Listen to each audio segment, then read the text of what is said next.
O concello de Monforte de Lemos ocupa o centro da comarca denominada oficialmente Terra de Lemos, constituída por el mesmo e por outros 5 lindeiros con el: a Proba do Brollón, Bóveda, o Sabiñao, Pantón e Sober. Os filólogos denominan corónimo un nome propio que, en onomástica, designa un país ou un territorio. Así pois, Terra de Lemos é un corónimo. A tradición identifica Monforte co antigo castro de Actonium, que aparece en Plinio e en Ptolomeo como principal asentamento do pobo dos Lémavi que vivían na confluencia do Sil e do Miño. O nome céltico desta tribo prerromana pasou a denominar a comarca. Lémavos deu Lemos. Monforte non tiña este nome que lle impuxo o rei Alfonso IX, como despois veremos. Nos documentos medievais e ata finais do século XII, o nome da poboación aparece en latín como Pinus, Pinum ou Pignum, o nome que sobreviu no do mosteiro San Vicente do Pino, hoxe convertido en parador de turismo. Para Pino podemos dar dúas explicacións. Na primeira, pode ser un fitónimo, latín pinum o piñeiro. Neste caso, a forma romance pino, fronte á esperada que sería piño, explícase por castellanismo ou ben por cultismo latinizante, quizáis consecuencia do ambiente eclesiástico, como ocorreu no mosteiro compostelán de San Martiño Pinario, que non foi piñeiro. A segunda explicación, máis verosímil, parece que o topónimo conteña o adxetivo pino, empinado, elevado, de etimoloxía controvertida, como é empinar, levantar. Esta segunda hipótese ven reforzada pola situación en alto do mosteiro, nun outeiro que destaca bastante sobre a planicie do Val de Lemos. É a explicación que xa en 1613 deu Frei Mancio de Torres, un frade vieito que veu de Salamanca a Monforte para poñer orde nos documentos conservados no arquivo do mosteiro. Nas primeiras páxinas do inventario dos documentos que ordenou e catalogou, escribiu o que segue. El monasterio de San Vicente, que llaman de Pino, por estar en lo más alto y empinado de los peñascos y riscos de este monte y castro, que entonces se llamaba Actonio y que después le añadieron una L y le llamaron Castro Lactonio, como consta en las escrituras de este archivo que entonces ni había pueblo, ni condado, ni se llamaba Monforte. Cerro a cita do frade vieito. Monforte é un topónimo transparente, formado polos elementos monte, referido á orografía, e forte, referido á fortificación defensiva do lugar.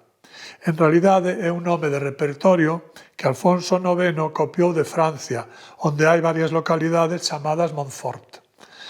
Nesta retoponimización, e noutras que ordenou, como Baiona, Milmanda, Valencia, Viana e outras, o rei Alfonso seguiu o exemplo do seu pai, Fernando II, que en 1167 lle concedeu carta de foro á vila de Malgrado e lle cambiou o nome polo de Benavente, tomando tamén como modelo o nome dunha localidade francesa e, en última instancia, doutra italiana, Benevento, que significa máis ou menos bo suceso. Gonzalo Navaza, que publicou un magnífico traballo sobre o tema, explica que en 1191, nun documento dado en Cenge, en Ourense, Alfonso IX lle concedera ao mosteiro de San Vicente certos dereitos sobre a vila de Pino. 2 anos máis tarde, en 1193, o mesmo rei, estando na propia vila, que entón aínda non se chamaba Monforte, emitiu un documento de doazón da parroquia de Santa María de Salvador á confraría Roncesvales. Este feito orixinou o nome de Rozavales, con que hoxe se denomina unha aldea e parroquia monfortinas. Non se conserva a carta de foro de Monforte, pero Navaza deduce que foi outorgada no momento en que o rei, Para compensar ao mosteiro de San Vicente polas perdas que ían sufrir os intereses dos monxes por mor da nova situación administrativa e os novos dereitos dos poboadores, lle concedeu ao mosteiro todas as igrexas da localidade a cambio de lle retirar os dereitos que lle outorgara 8 anos antes. Ese documento de compensación foi emitido en Chantada o 28 de setembro de 1199 e nel dice expresamente Monforti quod olin dicebatur pinus, é dicir, Monforte, que no outro tempo, olin, se chamaba Pino. Desde esta data, 1199, só se resistan o novo nome. Nos documentos en latín aparece sempre a forma plena do nome.